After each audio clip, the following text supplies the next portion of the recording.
Good morning. Welcome to Sales Academy Reloaded, Proposals and Power of Three. Good morning to my learners, my vacationers, and my prisoners. Learners, I think you're in for a good day today. We have a lot of great information to cover.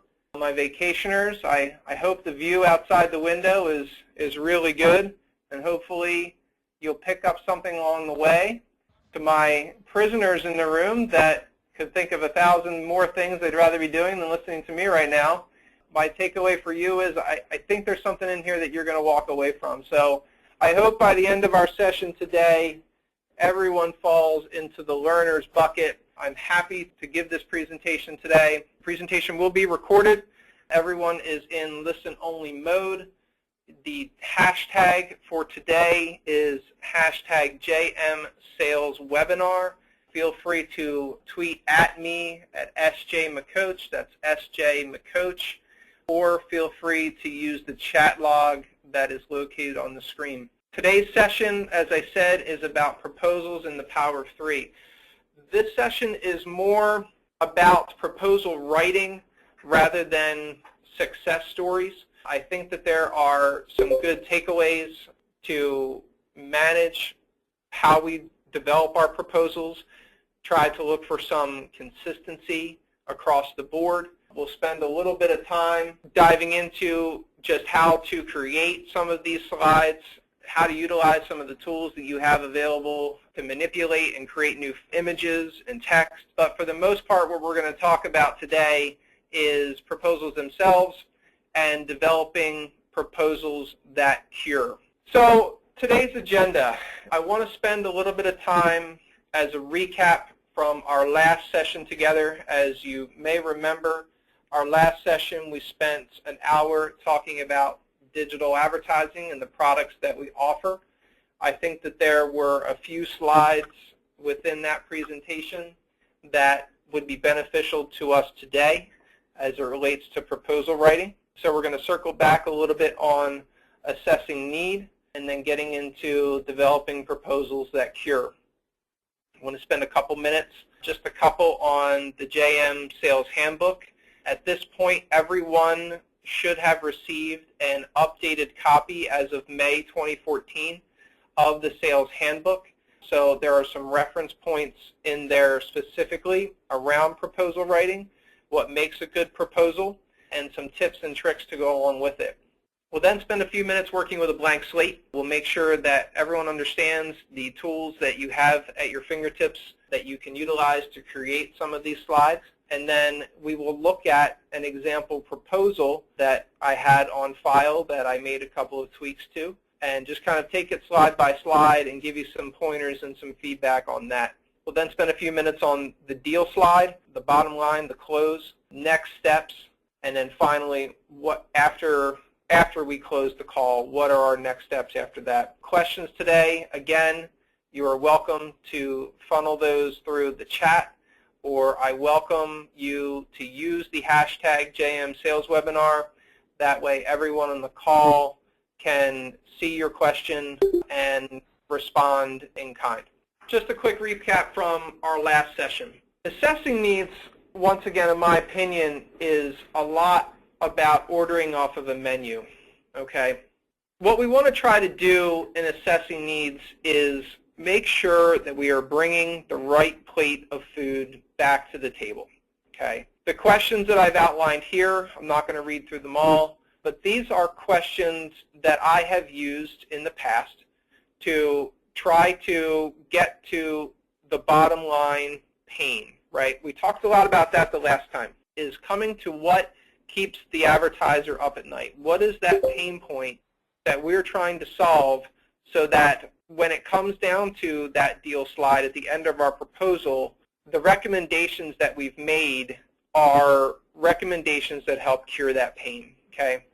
So finding out who the target audience is, finding out who the advertiser is reaching today, what exactly is their geographic reach, how far is someone willing to travel to utilize their services? Are they statewide? Are they hyper-local? Are they nationwide? Are they global in a lot of our instances? You know, how valuable is their brand? this is an interesting question because a lot of what we do and a lot of what we talked about last time was that we are a very brand-centric vehicle. A lot of our advertising and the advertising that we offer position-wise is geared around branding and helping our advertisers be that top-of-mind person when someone needs X, Y, or Z. So how valuable do they view their brand? Okay, is that enough to help carry the day? I think really what that is going to ultimately decide is how many exposures are they going to need in this proposal, in this deal, to kind of solve that pain. Okay, what's the experience been with event sponsorships and community involvement? You know, are they involved? Can you find them out in the community? Is there a place where we can see them, okay, face to face and network and interact? Obviously, have they advertised digitally before? We talked about that at length last time. And what are their expectations? What are they trying to get out of this campaign? Is it brand? Is it direct response? Is it a combination of the two? How often do we believe we need to be changing our ads? Is it we're going to run one ad and we're going to run it forever? Or we want to have some type of a schedule put together? What are they asking of us? What is that end game? How do I win? That's really what we're trying to determine here. And so we want to know what those expectations are up front so that as we continue through the campaign and as we optimize and we change and we grow, we want to make sure that we're staying in line with what those expectations are. Then coming back to the pain, what keeps you up at night? That answer might surprise you. You know, the last time we talked, you know, it might not be a business-related issue that is what's keeping the advertiser up at night. What that question is meant to do is uncover anything that's out there that could potentially be out of our control. And are there ways that we can help solve that pain or have a discussion around it to try to get it out in front and get that objection out there so that we're better prepared when we bring our proposal back and we can speak directly to it. You know, and that's ultimately going to end with, you know, are we a fit? Is this something that potentially we could see each other as an advertising relationship? But ultimately, the hardest question to ask, and quite frankly, always the hardest answer to get, is what's your budget, right? It's very difficult for us to bring back an effective plate of food without knowing whether they're on a steak and lobster budget or a beer and a hot dog budget. You know, my 2 cents as it relates to budget and whether or not we get the answer to that question is fairly simple. If the advertiser is reluctant to give us that information, I'm most likely going to show them what a oceanfront community looks like and how that could help maximize their marketing exposure. I'm not necessarily afraid to blow them out of the water. I'd rather show them what a solid, complete campaign looks like and let them come back to me and say, wow, I had no idea, and open that door up to say, okay, now that we have that expectation out there, what are you looking to do, right? I wanted to be able to show you something that would maximize and solve that pain. From there, everyone, we're just talking about exposures, the amount of time spent. Everything can be pared down from there. I'd rather start big and work that way. That at least opens up negotiation. And I believe that each and every one of us is very skilled in the art of negotiation. So that let's not be afraid to show them what oceanfront property looks like. And if we ultimately settle at something that has a view of the pool, I think we'd all be okay with that. So today we're going to develop proposals that cure. Okay? Our proposals should solve the pain. When our proposal does not solve a pain point for an advertiser, there is no reason to buy. Okay? It should also meet the expectations of the clients because of what we uncovered in our needs assessment. Okay? Ultimately, did we bring the right plate of food? That sales life cycle, in my opinion, starts at the end and circles back. Okay? What is the pain point? What do we have to do to solve it? And I hope that through today, we're going to develop a proposal that's going to help us do just that. So developing proposals that cure. For those of you at your desks, or if you have it close by, reference your sales handbook. If you have not received an updated copy of the 2014 sales handbook, please email Brian Hodge, and I'm sure he would be happy to get you one, or see your sales lead. At this point, as I said, most, if not all, should have received an updated copy. And starting on page 9, and this is the hard page 9, not the PDF page 9. I want to make that reference, hard page 9.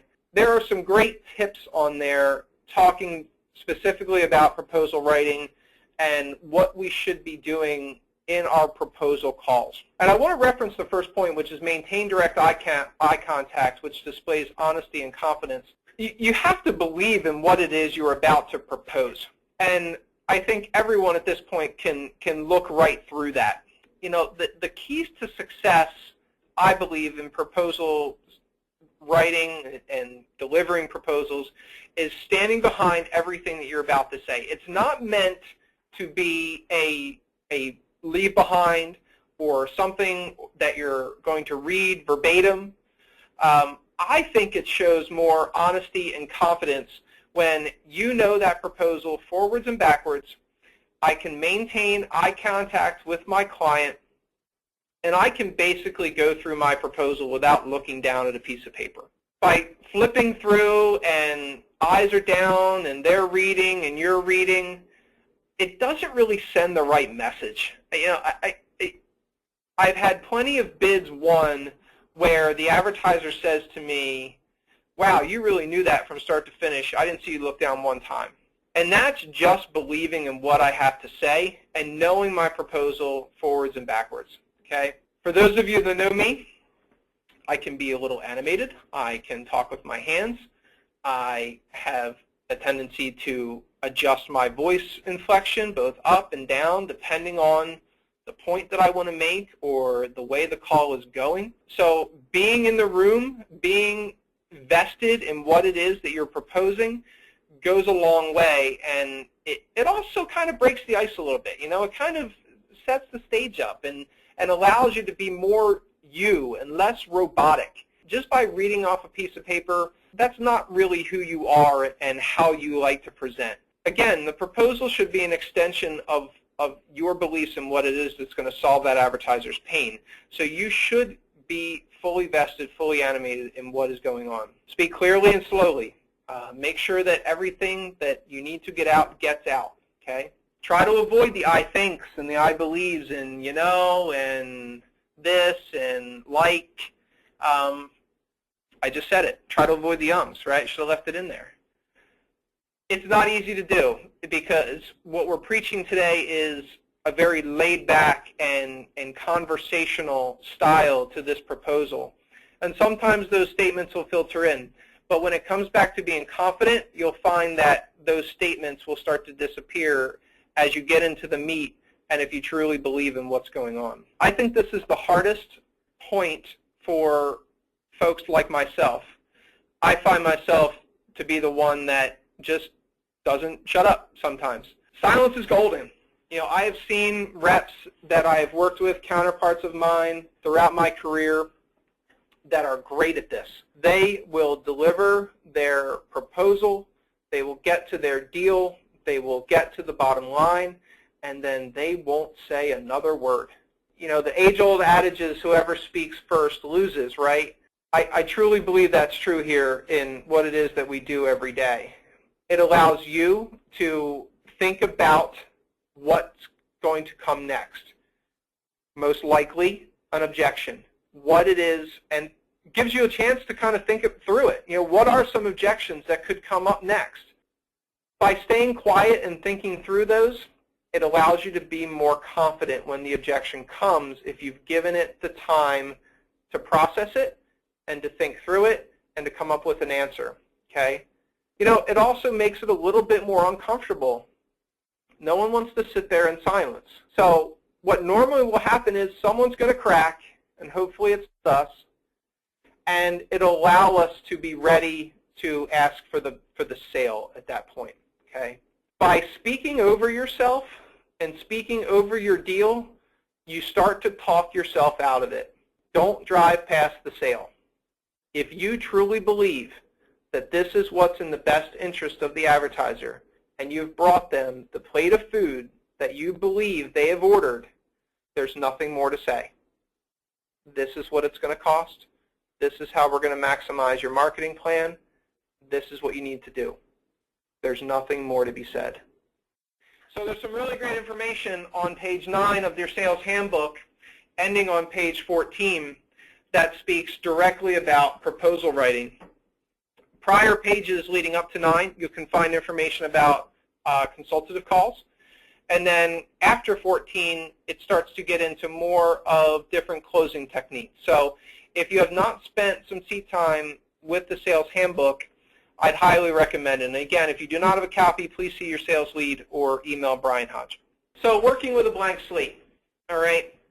I go back to marketing, advertising 201 I had, and the KISS method really works the best when it comes to proposal writing. The advertiser really doesn't care whether or not you know how to manipulate fonts or put in transitions where something flies in or comes up from the screen or winks at you.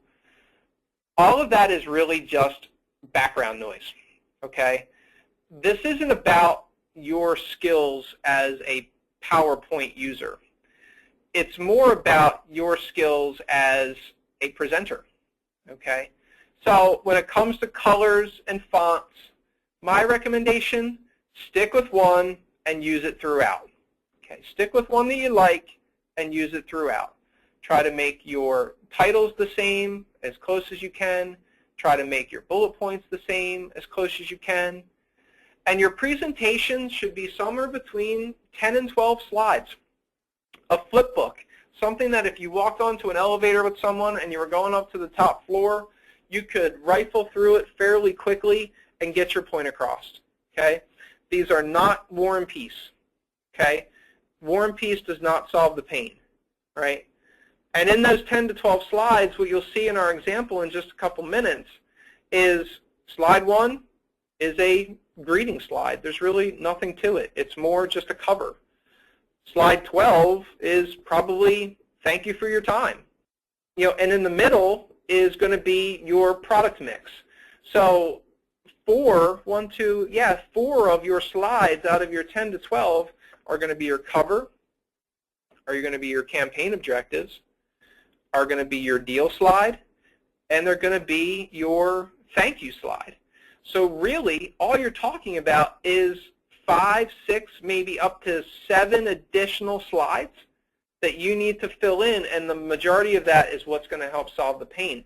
So these presentations shouldn't be taking you hours. They should probably take you a half hour, maybe an hour tops, depending on whether you're using templates.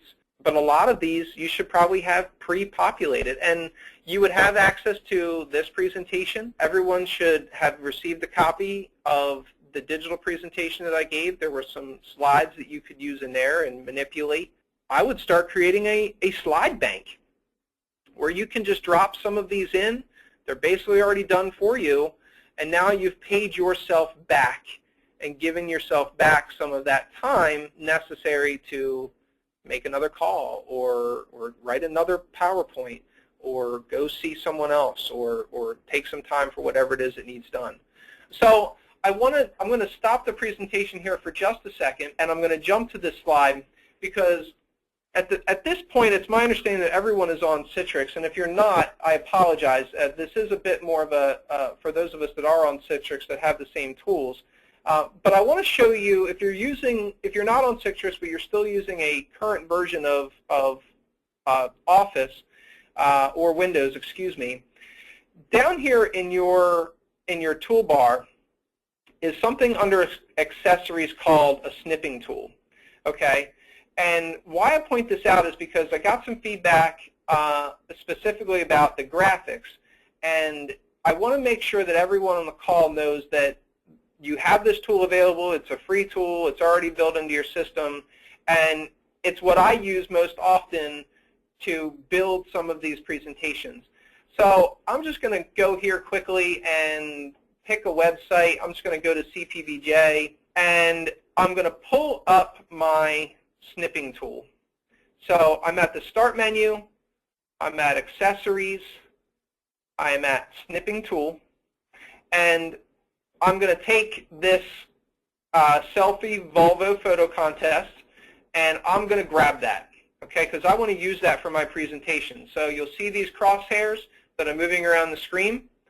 I'm just going to select this advertisement, okay, because I want to put into my proposal an example of a interstitial, or in this case, a splash ad. Those names are interchangeable. Some people call them splash ads. Some people call them interstitials. Same difference. So just by holding down the left and dragging it across, once I have the image that I'd like, I just let go of my left mouse, and the snipping tool has now captured the image. I will then go ahead and right-click and copy the image, okay? And I'm going to hop back over to my now working PowerPoint, working with a blank slate document, and either right-click or Control-V, I'm going to paste that image onto the page.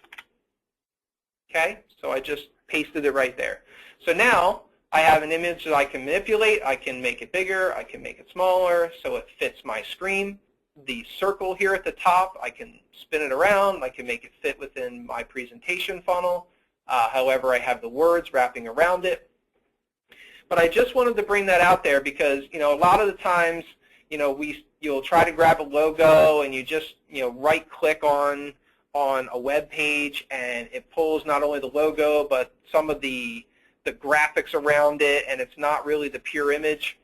Just go down to your Start menu, All Programs, Accessories, and Snipping Tool, and that will allow you to cut some of these images out and utilize them for your presentation. Getting back to the KISS method, I usually will employ, and I've done it on this presentation, I will usually employ some type of set image on a slide master. I'm hoping that a lot of this is just remedial for you, but I felt it was important for PowerPoint and for today. So again, to kind of keep it simple, if you want your NJBiz logo on every single slide, utilize the slide master. If you want this hashtag on there, or your contact information, or something about maybe the advertiser's logo, and you want that on every slide, I'd utilize the slide master. So really quickly, I'm just going to go up to my View tab, and I'm going to select Slide Master right here next to Reading View, Slide Master. And that's going to show me all the slides, and I can manipulate those however I want.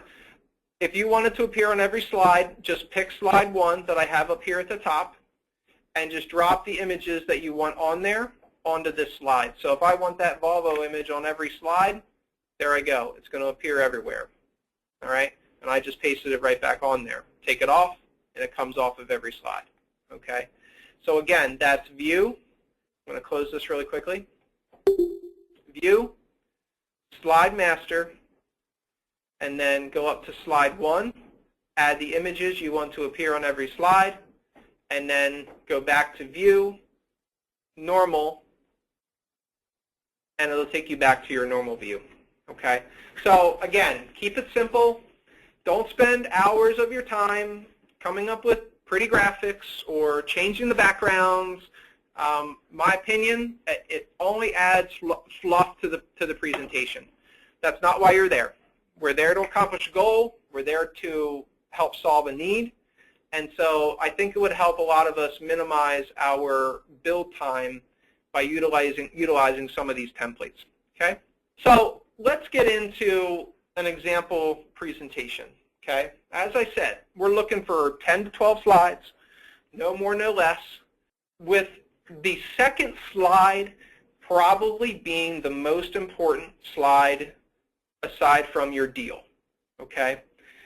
And that's your campaign objectives and recommendations. Okay? So this is really where you do your recap on the call. Okay? And I'm just going to go back to our slideshow here. This is where your recap of the call is going to take place. I've seen proposals where we will have a slide that basically talks about the market reach, their competitive advantage. They already know that stuff, okay? And what I have found where it works better is if I just kind of go back through my notes and say, okay, the last time we met, this is what we talked about, right? These are the bullet points points that I took away. What do you think about that? Does that make sense? Did I hear that correctly? I'll find myself saying a lot of those things throughout that call, okay, at this point in the call, because I want to make sure before I get into my campaign objectives that I heard everything right. I don't need to fill my presentation with that slide. In my opinion, it's just fluff. The advertiser knows what their competitive advantage is.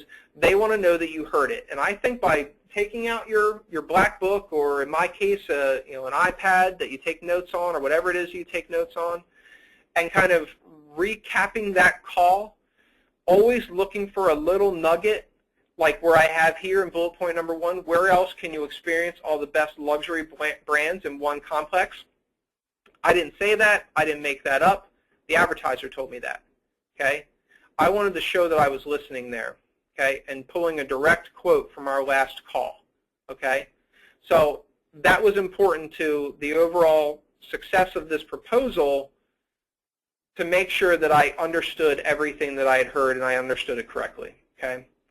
So what your campaign objectives are basically your pain points, okay? This is where you're going to build the rest of your proposal around. These 4 bullet points should be answered at the end, okay, with the product mix and deal that you've put together. So in this example, increase consumer awareness for Sun Motors specialty makes and models, increase on-site qualified foot traffic to Sun Motors, drive sales of new Sprinter vehicles to prospective business clients, and create knowledge of the Sun Motors brand experience, okay?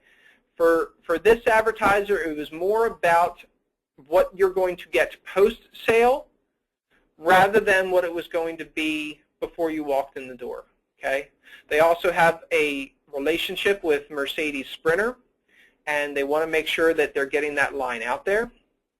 Of course, direct response. We want people to walk through the door, and we want to be able to pick them up and put them in their next new car, okay? But then it came back to brand again, increase consumer awareness of specialty makes and models. You know, for those of you on the call that are not familiar with Sun Motor Cars, huge dealership in Mechanicsburg, Mercedes, BMW, Audi, Sprinter, brands that you all know. There is no other place nearby that you can get all this in one place. And so their goal here was to really brand that experience. You walk on that campus and you're like, wow, this place is legit. It is that kind of a place, okay? So there's more to it than just come buy a car, right? There's a lot more to it, especially when you get into this brand, make, and model.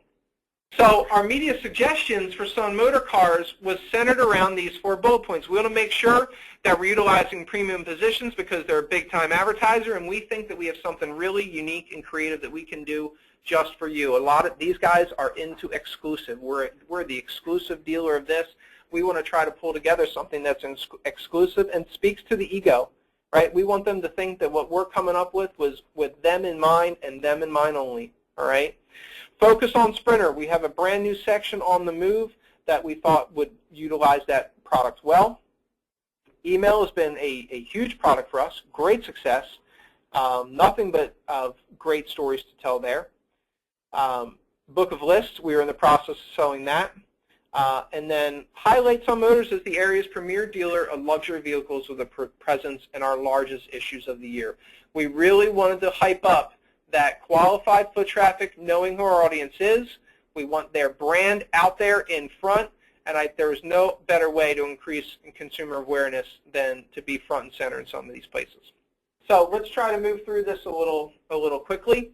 So this is a fairly templated slide. This is something that you could utilize in virtually every proposal, because I don't think we do a good enough job of telling our audience and our advertisers how good we are at reaching their customers. You know, and some of it is because we don't like to stick out. We don't want to be that way. That's not traditionally how we do things.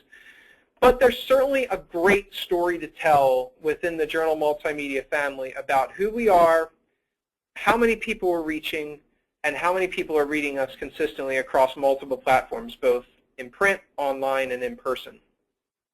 And really talking up the value of that power of 3, being in person, being online, being in print.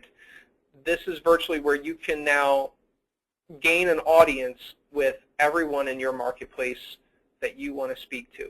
Okay? There's no other way to do that. This slide is something you could drop in to every presentation. So now this is 5 slides that you really don't have to spend a ton of time with. Okay? So now we're only down to 5 slides, 5, 6, 7 slides that you need to develop. Okay? Again, strategy of print and online. We do surveys in JM. We have a lot of this readership data that speaks to who we are, who we're reaching, and are we really talking to decision makers? And at the end of the day, we are. I believe the number is over 90% of our readers make the decision for their business. Okay? In this survey, nearly 70% of readers have taken action in the last 18 months. When you think about the buying cycle for a vehicle, right, it's not like buying a bouquet of flowers. Marketing 101 applies here. This is a great stat when talking to automotive, to real estate. It's not something that you're just going to jump on immediately. Okay? It's going to take some time and some research, and there's no better research tool than the internet today to begin that search. And because of that, we want to make sure that your message is in front of those passive readers, because we know that within the next 18 months, they're going to make a buying decision because of an ad. Okay? That's a pretty powerful statement when you think of that longer-term life cycle. All right? Net worth, really important here. There's a list of that you could pull off of your media kit. My advice, you tailor it to the advertiser. Okay? Tailor it to who is sitting across the table from you and what you believe shows value. We talked about that the last time. Have I shown you value today? Have I shown you value in what I've brought to the table? Right? In this sense, these 3 bullet points had value to this advertiser. Okay? The web reader profile, because we talked about it this morning in our sales meeting, you know, some advertisers are making that shift. They're shifting to digital, a little bit less print here or there. We want to make sure that they understand, our advertisers understand, that our web readership is as strong as our print readership. And oh, by the way, our print readership is still on the come. Right? We're still growing that number. Okay?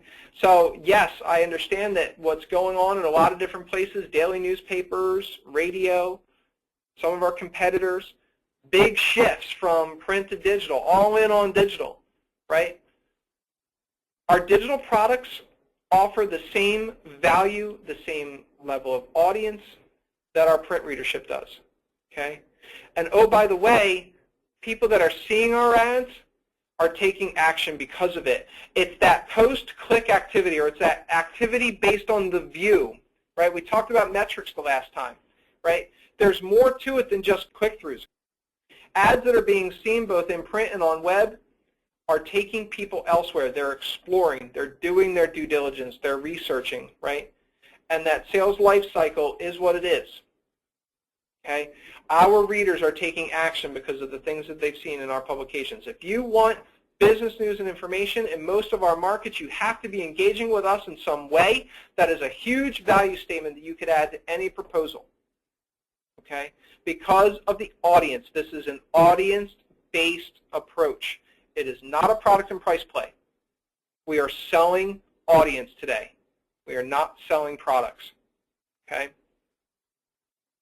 So let's get into the mix. Okay? It's about 11:40. We're doing pretty good. Okay? Let's get into the mix. Print, inside front cover. This is that, bam, big splash. These guys have big heads. They sell big, expensive cars. We want them to be front and center. And we're going to create a position just for you. Okay? We're flexible. We're dynamic. Work with your sales leads. If you want ideas like that, let's bounce them off each other. Okay? There are a lot of things that we can do to try to get new business from big clients. Okay? We just came back from AABP. I'm sure every one of you has spent some time with your sales lead now talking a little bit about that. Lots of great ideas that are out there. You know, but we're going to take our time. We're going to vet through. right? A lot of things we've already tried, which makes us all feel good at the end of the day that we're doing things right, but there are still ways that we can come up with to try to gain new business, okay? So my advice here on this slide is, again, use your snipping tool, have your graphic designer create you a spec ad of some kind, come on in, snip it out, plop it on the page where you want it to be, highlight it, tell me what it is, okay? You should know this. This blurb right here, excuse me, I'm going to go back one. This blurb, starting with your half-page full-color advertisement, you should know that off the top of your head. You shouldn't have to read it. The advertiser can read it for themselves. Confidence. That's where you believe. This is where I think you can make an incredible impact. This is where you need to be. Okay? So we go back to our bullet points, right? Got to drive sprinter business. Okay? Well, we just happen to have a section talking about businesses that are on the move, businesses that might need a sprinter to move things from one place to another. Okay? It was a logical tie that made sense for that pain point. Okay? We do a sponsorship, and oh, by the way, you get a presence on one of our strongest performers, which is our email newsletter. So you're getting a bundle. There's going to be some level of exclusivity. We're only selling 4 of these. Again, playing on the ego, okay? We want to make sure that you're front and center and that you have this position and you can lock it up, okay? Because we know that's how you like to run, all right? Premium sponsorship of the book of lists. Again, I'm not going to read these verbatim. Again, trying to solve that pain point. How do I get the most brand recognition with people that can buy my product, okay? Well, every one of our C-suite executives has a book of lists on their desk. I go around and I'm on calls. You know, I see it on bookshelves next to previous issues from past years. It's a huge coffee table piece. You know, we were just talking about our top 100 this morning. That, you know, we've been walking into businesses recently, and it's last year's is still out, sitting there, right? It's out there, and for this particular account, that made the most sense, okay, in a place where they could be, okay? Segueing nicely into the top 100, right? Highly visible premier placements. You know, this again is not an example of a success story, and that's what we're talking about today. What we're talking about is writing good proposals that solve pain, okay? So whether you're on the consumer side or whether you're selling events or your special inserts, classifieds, okay?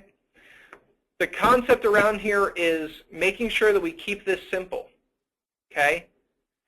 Making sure that the product lines that you're offering are going back to solving the pain, okay? So I'm kind of stepping back a little bit here because I know there's others on the call. Just want to make sure that that's clear, that it's a presentation that I had developed. It's a good roadmap, but for those of you that are in other business units, the roadmap is the same, okay? Your products are similar in what it is that you sell. This is about making sure that you're covering those pain points, going all the way back to those campaign objectives. Regardless of whether you're B2B or whether you're consumer-based, those pain points are still going to be the same. Okay? People still want to drive brand. They still want to drive foot traffic. They still want people to know who they are. They still want to sell widgets. Okay? So the purpose of today really is to make sure that you understand the value of good proposals, the value of knowing them start to finish, not reading them verbatim, and being able to articulate those in a way that your advertiser can understand. Okay? It makes it more conversational. So on this premier placement side, again, use your snipping tool, take your sales material, cut out what it is that you want to cut out, plop it on in here, work your words around it. Okay? Highlight the issues that you think make sense or the publications you make sense, and talk specifically about those. Why? What's in it for the advertiser? Okay? What's the with them statement about everything you put in? Okay? I'm going to stop here 1 second. All of these slides, okay? Everything that you're talking about, what's in it for the advertiser? Okay? That's what you need to be talking about. You shouldn't be talking about this paragraph. Okay? You should be talking about what's in it for them. How is it going to solve a pain point? Okay? They can read this. Okay?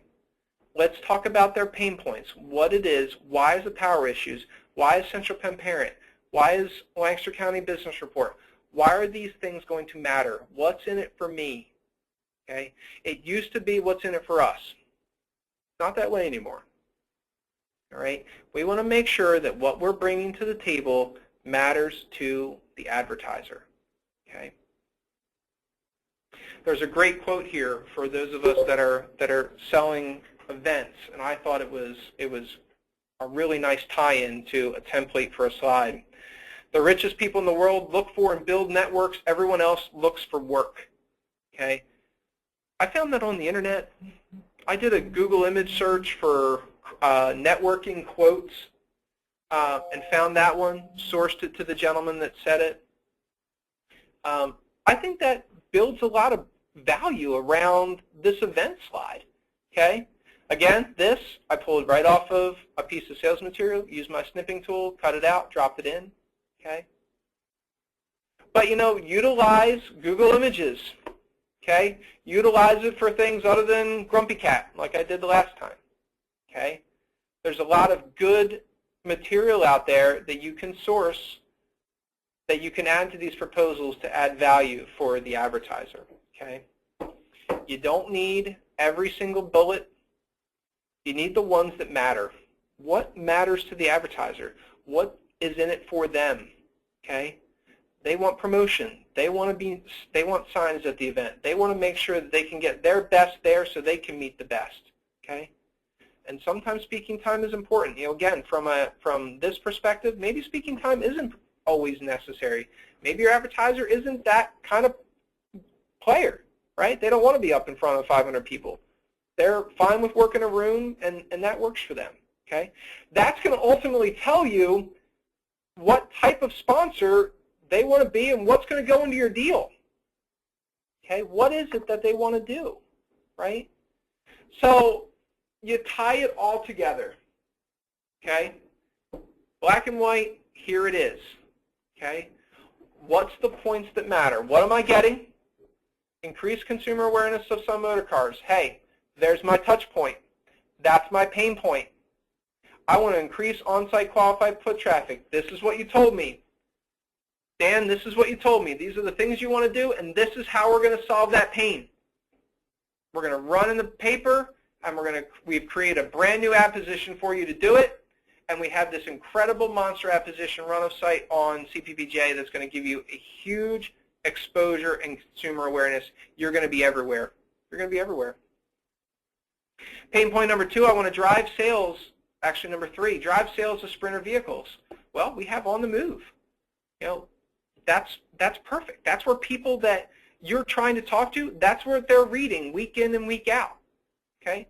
And oh, by the way, our email targeting specifically, we have a 47% crossover from print to web. So there's a brand new audience over there that you can now capture that's on the move. They're on the go. We're trying to use that terminology there, that don't read my print product. So now you're getting both sides of the street. You're getting a brand new audience. Okay? So pain point, pain point, pain point. Try to solve it, try to solve it, try to solve it directly. Another pain point, highlight Sun Motor Cars, the area's premier dealer of luxury vehicles. Well, how are we going to do that? Well, there's no bigger, better, bolder place than on the cover of our book of lists. There's no better place. Okay?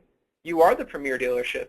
You have the luxury line of cars. We know, thanks to some intel that we gathered from you, what you're doing sales-wise.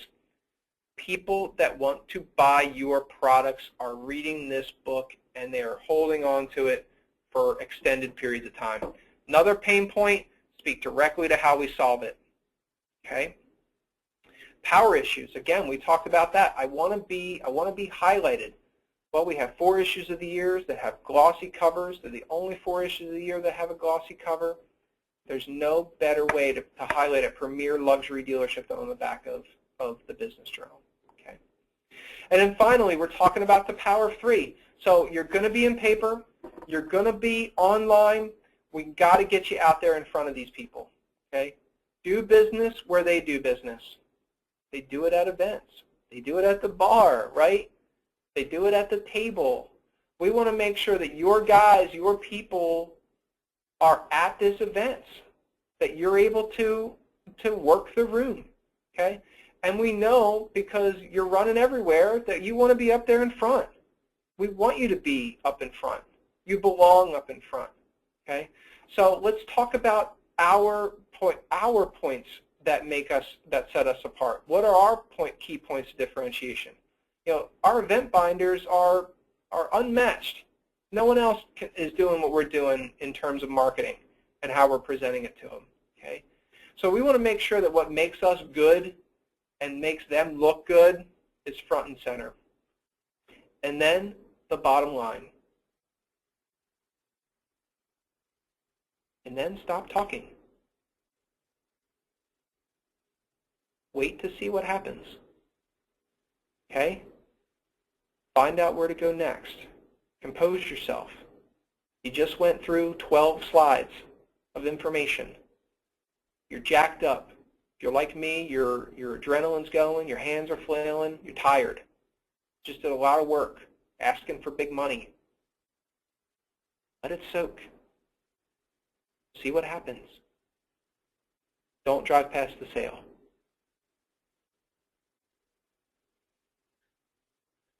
A key point that I think we always forget is, what are the next steps? Usually from deal, we go straight to thank you. Here's our deal. Thank you for your time. There's no composure. There's not even time for negotiation. There's not even time for objections. We just say thank you. Thanks for your time. Got any questions? By telling next steps, it puts that assumptive sale on the table now. Okay? This is the plate of food that you ordered. I brought you a plate of food. This is how you eat it. Pick up your fork. Pick up your knife. Okay? I need your ad on 12/10. You want to get it in there? We want to make sure it's going to run. I need the first creative on 12/10. I need your first digital creative on 12/15. Book a list is due 1/14. Here are the due dates for the power issues. We'd be happy to assist in designing all creative. We know you're not working with an agency. Do you need our help? These are your next steps. Okay? Thank you for your business. We look forward to this campaign. This is really exciting.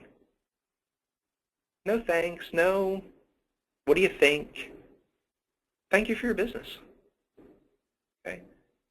Heck, it's corny. I've gone as far as stuck my hand out and said, have I earned your business today? With my hand out. A lot of the times they shake your hand back. Okay?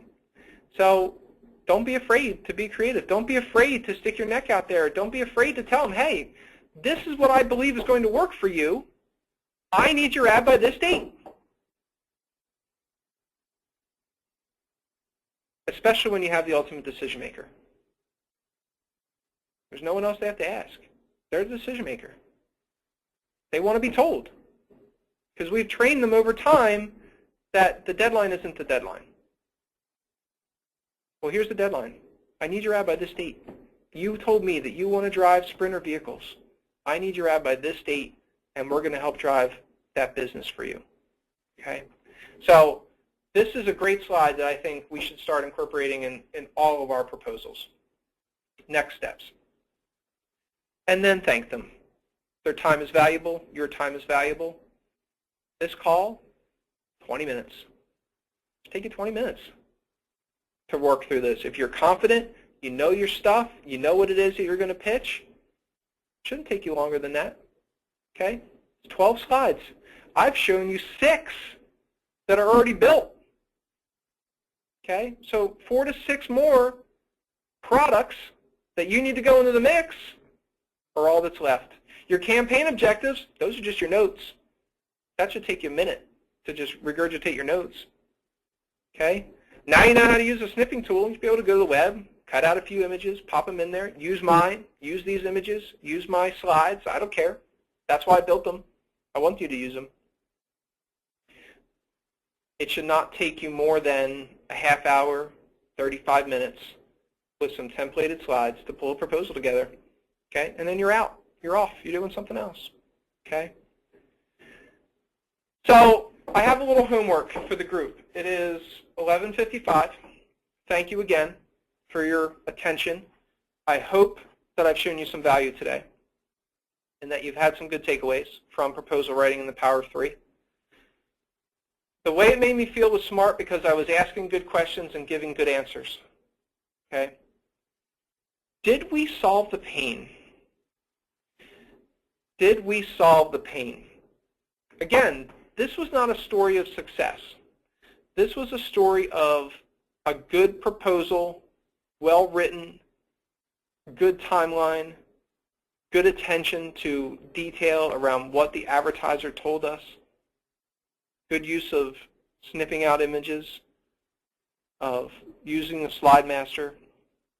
That's what we're trying to accomplish today. We're not here to talk about success stories. We're talking about proposal building. So what I want to know from the group, and I'd appreciate it if, in your sales meetings, when you get to the office, however you want to handle it, I'd like to hear from you. You can tweet at me, at @sjmccoach, use the hashtag JMSalesWebinar. You can email me, Sean, the letter M, S-H-A-U-N, the letter M, @cpbj.com. I'd like your feedback. I'd like to know if you believe we solved the pain. Did we accomplish what we set out to do? Okay? So take some time. Think about it. Read back over. Okay? How could we have done things differently? What did we do well? What did we not do well? Right? Did we solve the pain? Did we ask good questions? Did we provide good answers to those questions? That's what I want to hear from everyone. So whether you'd like to do it in group and I just get a couple emails from the field, that's fine. If you want to ping me directly, I welcome it. Please do. @SJMccoach, hashtag JMSalesWebinar. You can find me on LinkedIn, Sean Jude McCoach. If you Google Sean Jude McCoach, I'm not that hard to find. I think I'm the only one. So please, I'd like to hear from you. I'd like to hear what your opinions are of today, as well as of other webinars that we've done. I'd really appreciate that. But for this, did we solve the pain? It is 11:56. I would like to again thank everyone for taking the time to sit in today. I look forward to your emails. I'm going to be on vacation beginning later today through the rest of this week. So if you ping me, I don't get right back to you, I'll apologize in advance. I'll do my best. If you tweet at me, I'm probably more likely than getting back to a huge email response, but I will do my best. Anything else I missed, hit me up. If not, I'll let Hendrix take us out, and I appreciate everyone jumping on. Thanks.